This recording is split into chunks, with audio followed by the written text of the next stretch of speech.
Merhaba arkadaşlar. Birkaç ilmek YouTube kanalıma hoş geldiniz.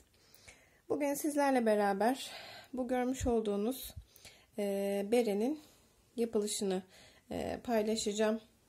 Çok basit bir bere. Normalde yapmış olduğumuz berelerden farklı şekilde yapılıyor. Normalde genelde alt taraftan başlarken bu sefer tepe noktasından başlıyoruz beremize. Çok kolay arkadaşlar. Hiç korkmanıza gerek yok. Haraşo örgüyü bilen herkesin rahatlıkla örebileceği bir bere.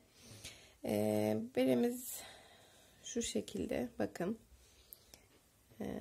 Uç kısmı böyle. Bu kendiliğinden bu şekilde kıvrılıyor. Evet, dediğim gibi beremize tepe noktasından başlıyoruz. Artırmalarımızı yapa yapa istediğimiz sayıya geldiğinde haroşa örgülerimize geçiyoruz. Boyutumuz tamamladığımızda da düz örgülerimizi örüp beremizi bitiriyoruz. Dediğim gibi çok basit bir bere ama çok farklı ve değişik oluyor arkadaşlar.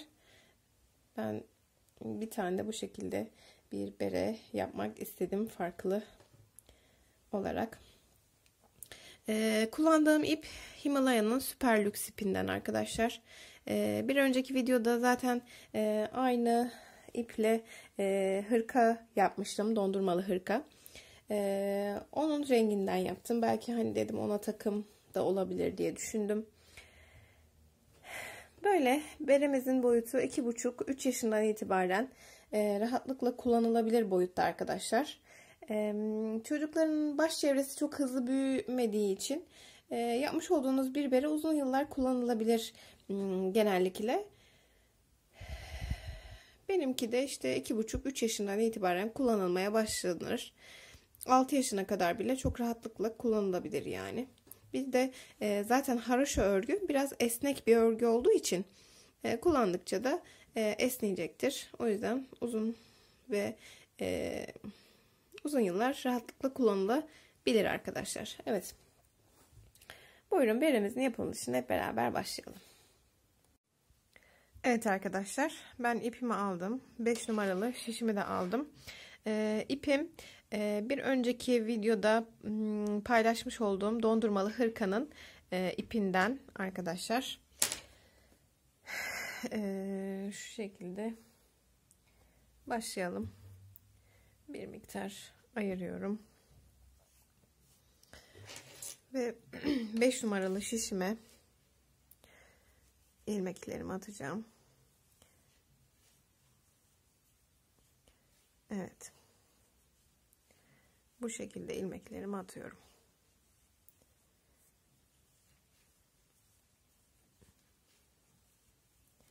Sayalım. 2, 4, 6, 7, 8 ve 9. Evet. Bağladım. Burası örgümün arka yüzü oluyor. Bu sırayı bu şekilde hiçbir işlem yapmadan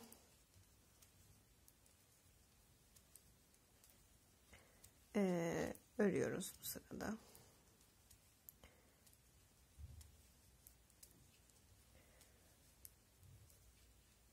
Evet.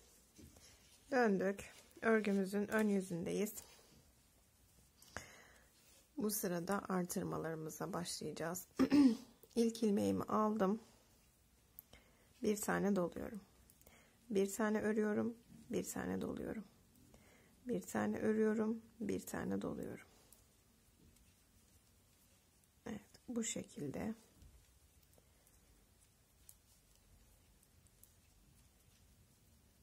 Bir tane doladım ve 2 ilmeğimi ördüm. Sondaki 2 ilmeği ördüm ve bitirdim. Döndüm.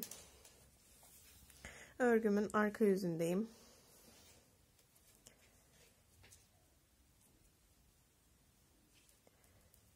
Ve bütün ilmekleri haroşa olarak örüyorum.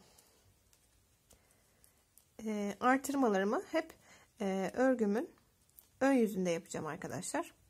Arka tarafta sadece haroşa örgülerle bütün ilmekleri öreceğim.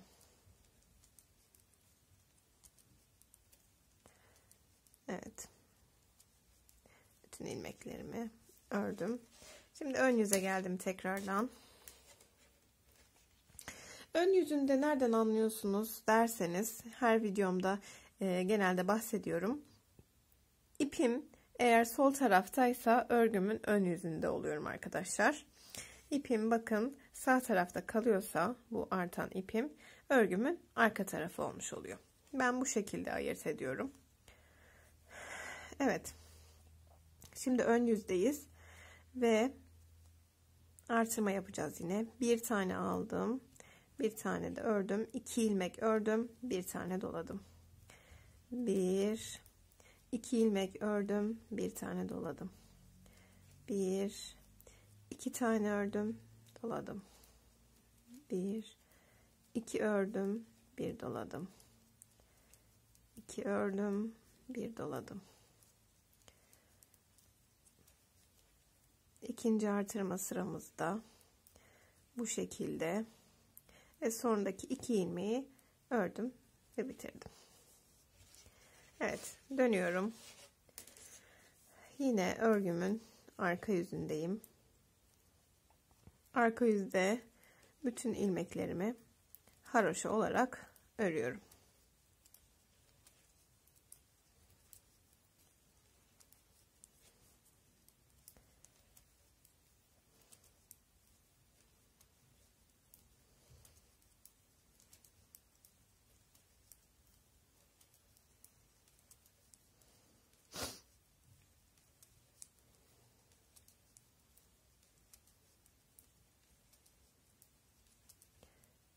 Evet.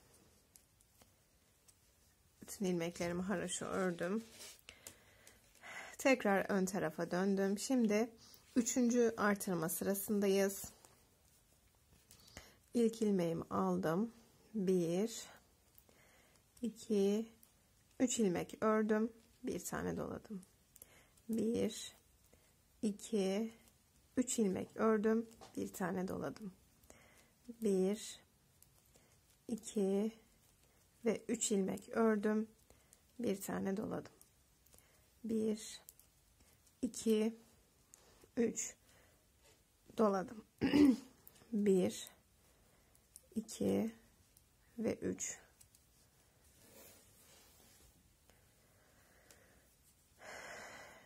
doladım. 1 2 ve 3 doladım. 1 2 ve 3 doladım. 2 ilmeğimi de ördüm ve bitirdim. Evet. 3. artırma sıramızı da yaptık. Dönüyoruz. Arka sırada bütün ilmekleri haroşa olarak örüyoruz.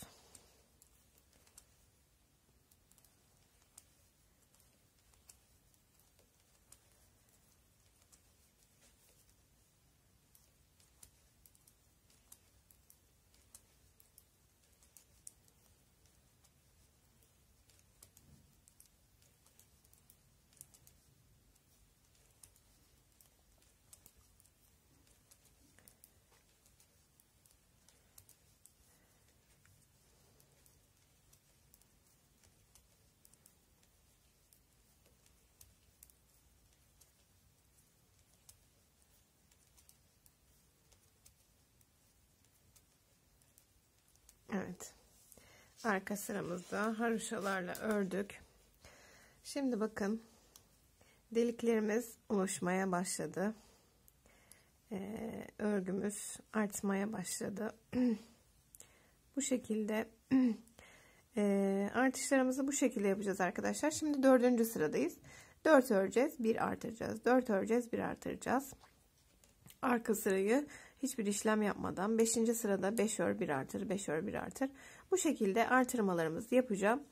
Ben şimdi artırmalarımı tamamlayayım. Geleceğim. Kaç sıra artırma yaptığımı sizlerle paylaşacağım. Evet arkadaşlar, ben artırmalarımı tamamladım. bu kadar artırmanın yeterli olacağını düşünüyorum. Toplamda 10 sıra artırma yaptım. 1, 2, 3, 4, 5, 6, 7, 8, 9 ve 10. Evet, bu delikleri sayarak kaç sıra artırma yaptığınızı anlayabilirsiniz arkadaşlar. Şimdi ben 10 sıra, dediğim gibi 10 artırma sırası yaptım. Hatta size şöyle ölçüsünü de vereyim. Farklı bir ip kullanırsanız sıkıntı olmasın diye 7 santim olmuş arkadaşlar, bakın. Evet. Şimdi artık artırmalarımız bitti arkadaşlar. Bu bütün ilmekleri, şişimizdeki bütün ilmekleri artık hiçbir artırma veya eksiltme yapmadan bir müddet öreceğiz. Evet. Dediğim gibi artık hiçbir artırma veya eksiltme yapmıyoruz. Direkt başlıyoruz ve bütün ilmekleri haroşa olarak örüyoruz.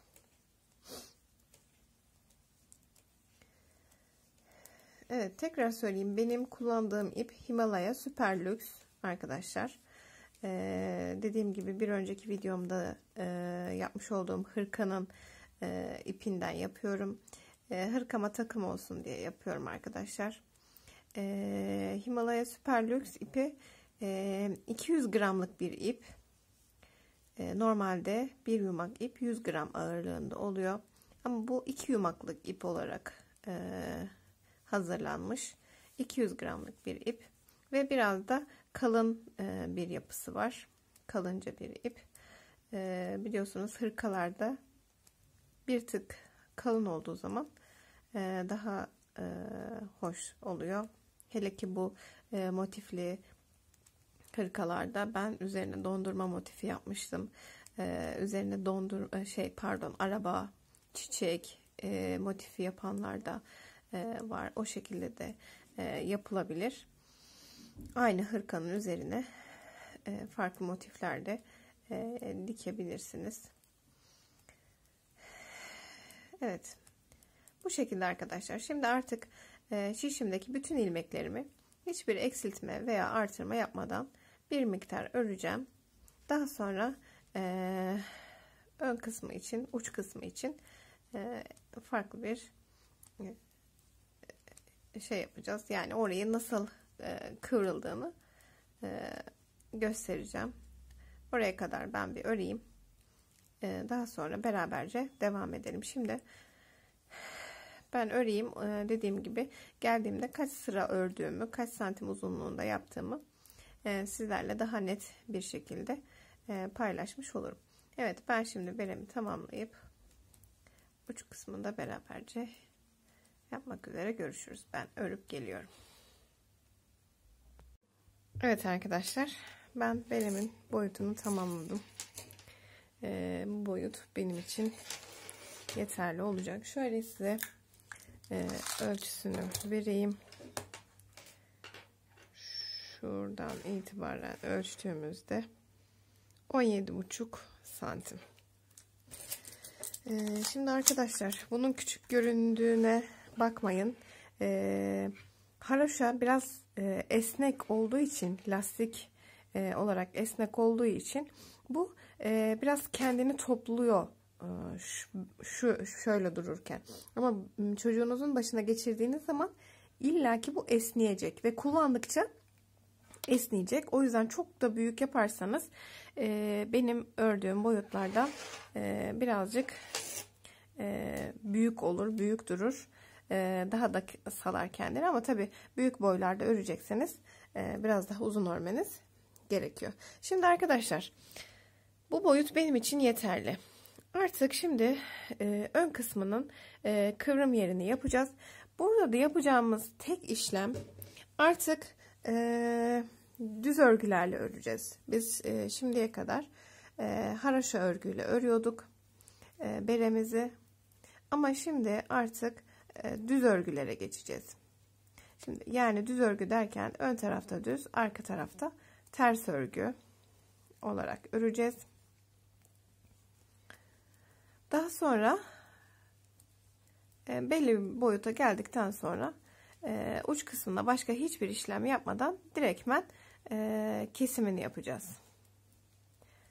Uç kısmına lastik ya da herhangi bir haraşo falan koymayacağımız için o düz örgü olarak yaptığımız kısım kendiliğinden kıvrılacak zaten. Evet. Şimdi örgümüzün ön yüzünde düz örgü, arka yüzünde ters örgü olarak devam edeceğiz.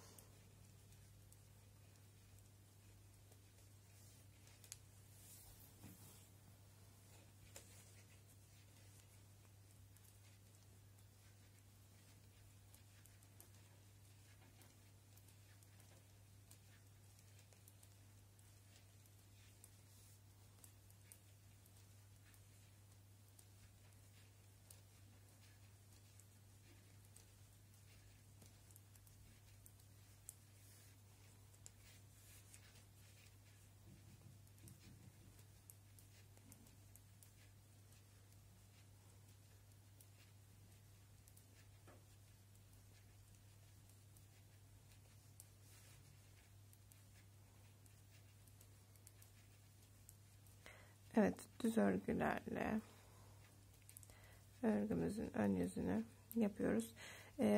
Arkadaşlar şu anda şişimde 79 ilmeğim var.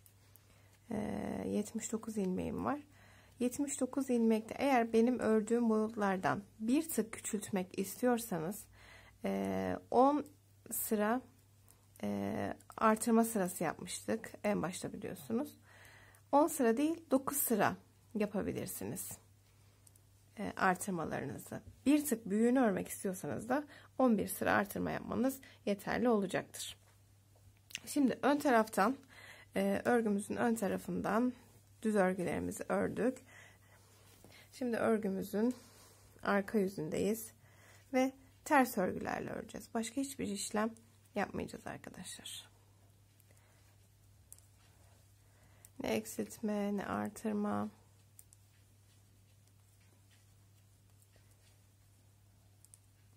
Bu şekilde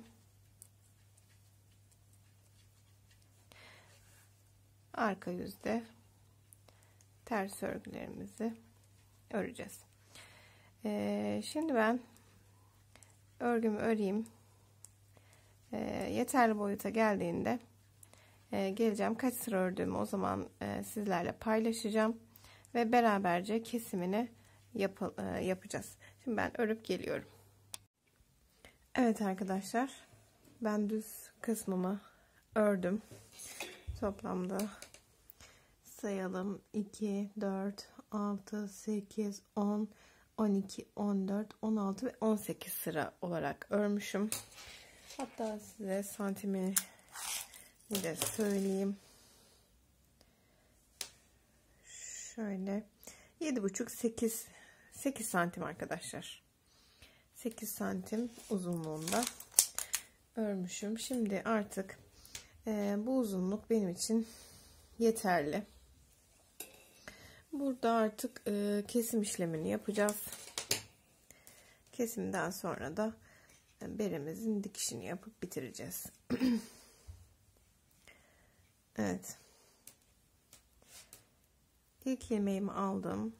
İkinci ilmeğimi örüyorum ve bu şekilde üzerinden geçiriyorum. Ördüm ve üzerinden geçirdim.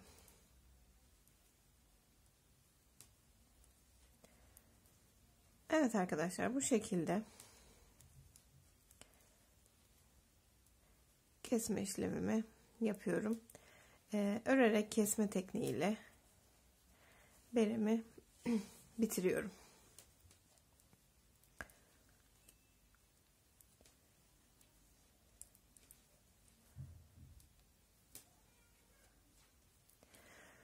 Evet arkadaşlar, şimdi ben videoyu daha fazla uzatmamak adına burada ben kendim kesip beremi bitirip geleyim.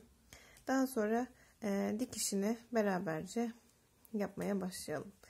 Aynen bu şekilde sıra sonuna kadar kesimimi yapacağım. Evet, ben kesimimi bitirdim. Biraz uzunca bir ipi bıraktım dikiş için. Bakın bu kendiliğinden zaten bu şekilde kıvrıldı. Şimdi gelelim dikişimize. Şimdi en başta ben tepe noktasından başlamak istiyorum. Zaten burada çok uzun değil ipimiz. Muhtemelen biraz diktikten sonra ipimiz bitecek. Daha sonra alt taraftan dikmeye de başlayabilirim. Şimdi ipimi geçirdim. Bakın şu köşe noktasından, şu başlangıç noktası belli zaten, şurası. Hemen oradan ilk etapta bir sabitlemeyi yapıyorum. Evet. Sabitlemeyi yaptıktan sonra bakın karşılıklı ilmekler var. Karşılıklı ilmeklerin içlerinden geçerek çaprazlama bir şekilde dikişimizi yapıyoruz. Bakın.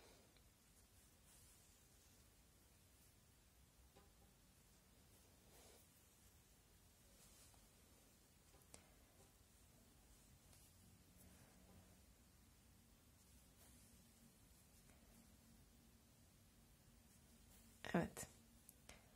Şu ilmeklerin içinden geçerek dikişimizi tamamlayacağız. Ta ki bu köşeye kadar dikişimizi tamamlayalım. Ondan sonra geleceğim. Beremin bitmiş haliyle sizlerle paylaşacağım. Evet arkadaşlar, ben dikişimi tamamladım bu şekilde ve kenarlarda bakın çok güzel oldu. Şöyle. Evet, beremiz arkadaşlar 2,5-3 yaşından itibaren kullanılabilir boyutta oldu. Hatta yani 2,5 yaşından 3 yaşından itibaren 5-6 yaşa kadar kullanılabilir boyutta oldu. Çocukların baş çevresi çok hızlı büyüme yapmadığı için arkadaşlar ördüğünüz bir bere uzun yıllar kullanılabilir genelde. Benimki de aynı şekilde oldu. 2,5 yaşından itibaren rahatlıkla kullanmaya başlayabilirsiniz. Kullandıkça zaten haroşa lastik gibi esnektir. Kullandıkça da esneyecektir ve uzun yıllarda rahatlıkla kullanabileceksiniz. Evet arkadaşlar, ben beremi bir önceki videoda hırka yapmıştım, dondurmalı hırka. Onun renginden yaptım. Siz isterseniz berenizi bu şekilde sade de kullanabilirsiniz. Üzerine farklı motifler de yapabilirsiniz. Ben şahsen o dondurmalı hırkanın dondurmasından buna yapsam mı diye de düşünüyorum ama şu anda tam bir karar veremedim. Zaten dondurma yapılışı da kanalımda video olarak var. İster bu şekilde sade kullanabilirsiniz. İsterseniz de o dediğim gibi dondurmanın aynısından buna da yapabilirsiniz arkadaşlar. Evet, böylelikle videomuzun da sonuna gelmiş bulunmaktayız. Farklı bir bere oldu. Diğer berelerden birazcık daha farklı oldu. Şöyle söyleyeyim arkadaşlar, videonun içinde de bahsetmiştim bir tık küçüğünü, bir tık büyüğünü ama dediğim gibi bu hırka diyorum. Bu beremizin bir boy küçüğünü örmek isterseniz bu en başta yaptığımız artırmalardan bir sıra eksik yapabilirsiniz. Bir tık da büyüğünü örmek isterseniz, 6 yaştan büyük çocuklarınız için örmek isterseniz de bir tane artırma sırası daha fazla yaparsanız yeteri büyüklükte olacaktır. İpimiz zaten kalın, şişimiz de kalın. O yüzden ilmek sayıları yeterli olacaktır. Dediğim gibi küçültmek için bir artırma sırası eksik yapın. Büyütmek için de bir artırma sırası fazla yaparsanız istediğiniz ölçülerde olacaktır arkadaşlar. Beni izlediğiniz için hepinize teşekkür ediyorum. Kanalıma abone değilseniz abone olursanız, videolarımı beğenir ve paylaşırsanız çok mutlu olurum. Bir dahaki videolarda görüşmek dileğiyle. Hoşça kalın.